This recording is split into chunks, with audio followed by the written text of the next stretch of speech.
चलिए देख लिया, क्या देख रहे हैं आप लोग कि 45 दिन में हम कैसे लौट करके आए ताकि हम अपने इस सब्जेक्ट को पूरा कर सकें। यहां पर लिखा हुआ है 45, देखो 45 दिन में कमबैक करना है, लौट करके आना है। साल भर क्या किया क्या नहीं किया ये मायने नहीं रखता है। आप लोगों ने पूरा साल ऐसे ही निकाल दिया कि लास्ट टाइम पर हम क्या करेंगे, बिहार बोर्ड में पढ़ लेंगे, और ऐसा ही करते आए हैं अभी तक। लेकिन अब 10th क्लास में नहीं चलेगा, 9th क्लास तक हमारे होम एग्जाम होते हैं, लेकिन क्लास 10 में हम लोग पढ़ते हैं बोर्ड एग्जाम की तरह। बोर्ड के द्वारा हमें पेपर दिया जाता है, वो पेपर हमें करना होता है। उस पेपर को हम कैसे करेंगे? अभी तक तो चल जाता था, चलो भाई स्कूल के द्वारा हमें पेपर मिलना है, हम लोगों ने कर लिया, थोड़ा नंबर कम भी आ गए तो भी चल गए।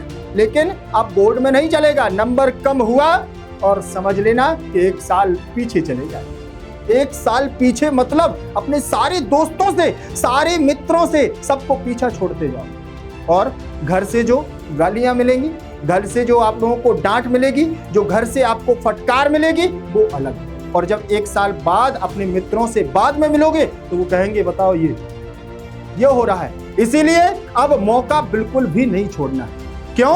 क्योंकि 45 दिन में हम आपको फिर से लौटा करके लाएंगे उसी स्टेज पर जहां आप चाहते हैं। कहां आप चाहते हैं कि मैं अच्छे नंबर ला करके संस्कृत में वो करके दिखाऊं जो कभी सोचा नहीं था।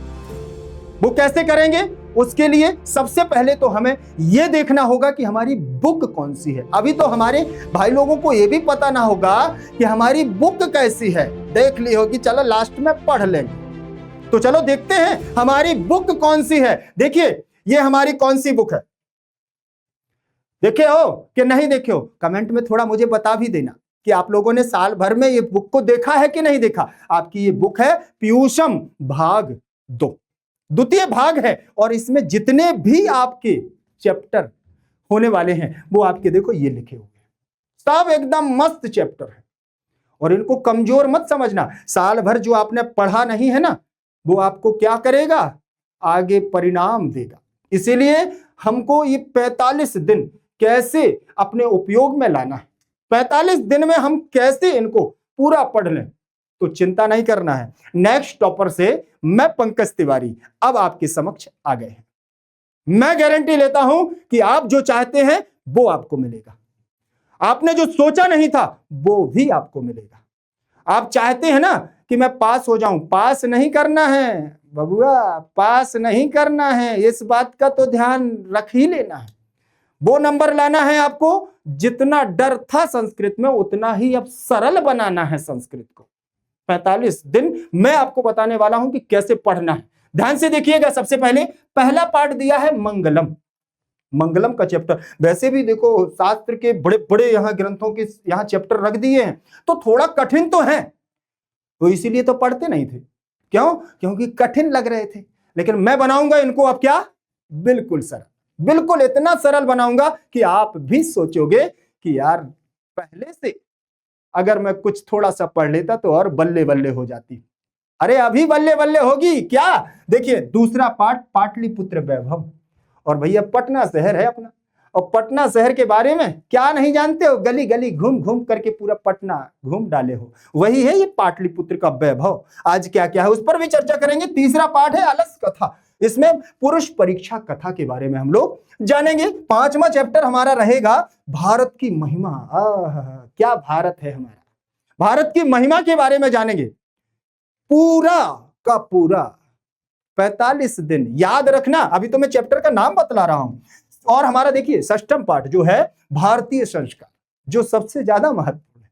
भारतीय संस्कार, हम क्या करते हैं, हमें क्या करना है, हमें अपने व्यवहारों में संस्कार को कैसे डालना है, इस चैप्टर से हम लोग पढ़ने वाले हैं। और 7वां पार्ट है जो नीति श्लोक, विदुर नीति।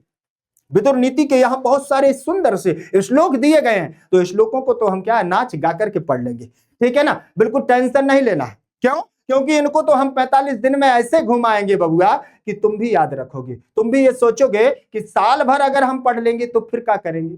अभी केवल 45 दिन में आपको रिजल्ट बतला देगा। देखिए इसके बाद 8वां चैप्टर हमारा जो दिया है कर्मवीर कथा, आधुनिक लघु कथा।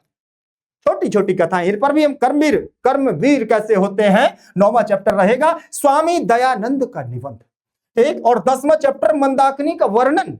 चित्रकूट मंदाकिनी कभी गए हो यूपी में, ठीक है ना, वहीं से इलाहाबाद से प्रयागराज से होते हुए चित्रकूट आ जाना तो मिल जाएगा, ठीक। फिर इसके बाद हमारा एकादश पाठ है व्याघ्र पथिक कथा। व्याघ्र मतलब बाघ, उसकी पथिक मार्ग में चलने वाली एक कथा है। आप लोगों ने देखा होगा वो चूड़ामणि बेचता है, वही वाला। पढ़ा है, नहीं पढ़ा है तो टेंशन नहीं लेने का, मैं सब बताने वाला हूं। द्वादश पाठ में कर्णस्य दानवीरता, कर्ण की दानवीरता, ये वही है जब यहां परीक्षा लेने के लिए इंद्र आते हैं कर्ण के पास कवच और कुंडल मांगने के लिए। पढ़ा है कि नहीं?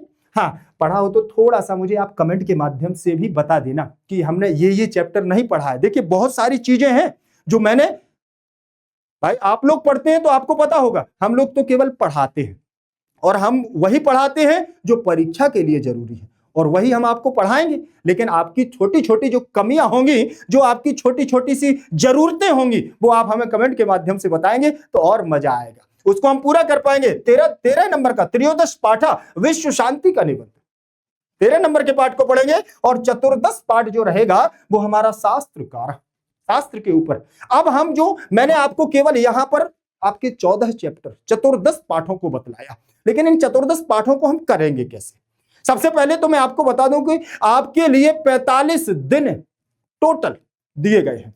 अगर आप लोग पढ़ने की बात करें तो एक दिन में हमारे 24 घंटे होते हैं। मैं आप लोगों से ज्यादा समय नहीं मांगूंगा, इसलिए क्योंकि मुझे केवल और केवल आपकी 6 घंटे चाहिए दिन में। बाकी आप 18 घंटे क्या करते हैं मुझे उससे मतलब नहीं है, ठीक है ना। 6 घंटे तो आप लोग पढ़ोगे ना, परीक्षा है बबुआ, आप क्या करोगे, परीक्षा में तो पढ़ना पड़ेगा। चलिए तो मैं आपको बताता हूं कि आप लोगों को कैसे करना है इनको, इन 14 चैप्टरों को आप कैसे तैयार करोगे। देखिए मैंने यहां लिखा समय का सदुपयोग करने का एक निर्धारित लक्ष्य। जब हमें किसी चीज को अपने लक्ष्य तक पहुंचाना हो, आप लोगों ने तो यह देख लिया है संस्कृत आपको भी पता है कि बहुत कठिन है, लेकिन नेक्स्ट टॉपर से जुड़े हो तो भैया बिल्कुल टेंशन नहीं लेना है। यहां हम सरल बनाने के लिए आए हैं, आपका माथा गर्म करने के लिए नहीं आए हैं, हम आपका माथा ठंडा करने के लिए आए हैं। और मैं गारंटी देता हूं इस बात की कि आपका माथा इसमें ठंडा हो जाएगा। क्यों? क्योंकि मैंने जो यहाँ का प्लान आपको बता रहा हूं ना, वो आपके लिए सबसे ज्यादा उपयोगी है, क्योंकि ज्यादा आपको पढ़ना है नहीं है, ये पता है, तो मैंने इसको बहुत छोटे में ले लिया है। बस इतना आपको पढ़ते जाना है। कैसे? देखिए समय का सदुपयोग करने में सबसे पहले तो आपको यह देखना है कि हमारी जो पुस्तक है पीयूषम द्वितीय भाग, उसमें हमारे चतुर्दश चैप्टर है, 14 चैप्टर दिए गए हैं। और देखिए आपके लिए दिन पूरे कितने दिए गए हैं, 45। 45 दिन में मैं गारंटी ले रहा हूं कि आपको टॉपर बना दूंगा। बस आपको इसके अनुसार चलना है। कैसे? तो टोटल 45 दिन में आपके घंटे कितने होते हैं, 6 घंटे के हिसाब से। मैंने आपसे एक दिन का 6 घंटे मांगा, ठीक। तो आप काउंट कर लीजिएगा कि आपके टोटल कितने घंटे हो रहे हैं, 270 घंटे हो रहे हैं। अब 270 घंटे में एक चैप्टर में, ठीक है, अब हम इसमें देखेंगे तो क्या करना है आपको, हमें 6 सब्जेक्ट में 1-1 घंटे निकालेंगे तो हमारी संस्कृत के लिए 1 घंटा बचता है, ठीक।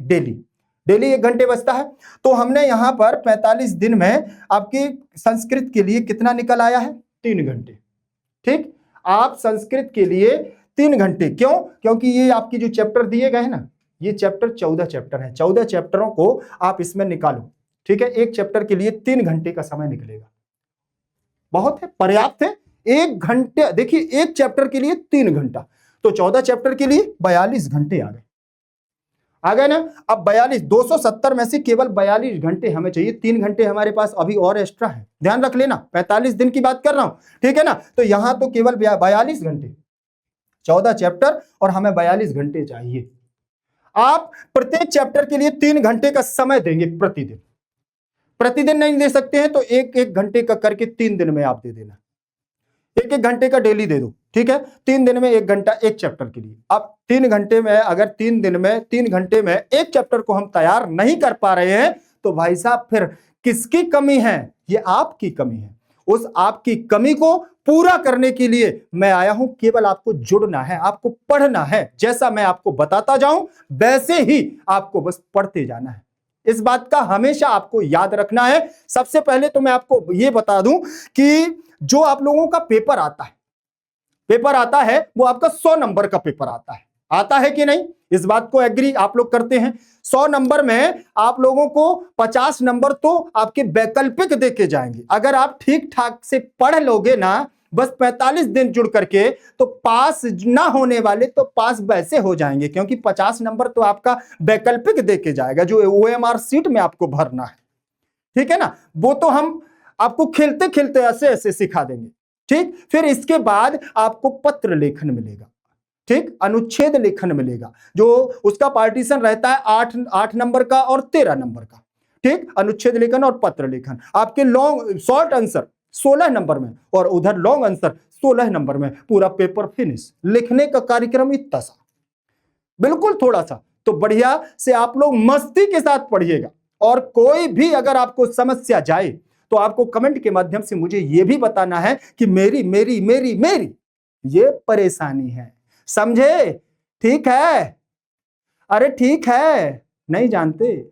हम जानते कि कैसे हमें आपको पढ़ाना है। ठीक है ना?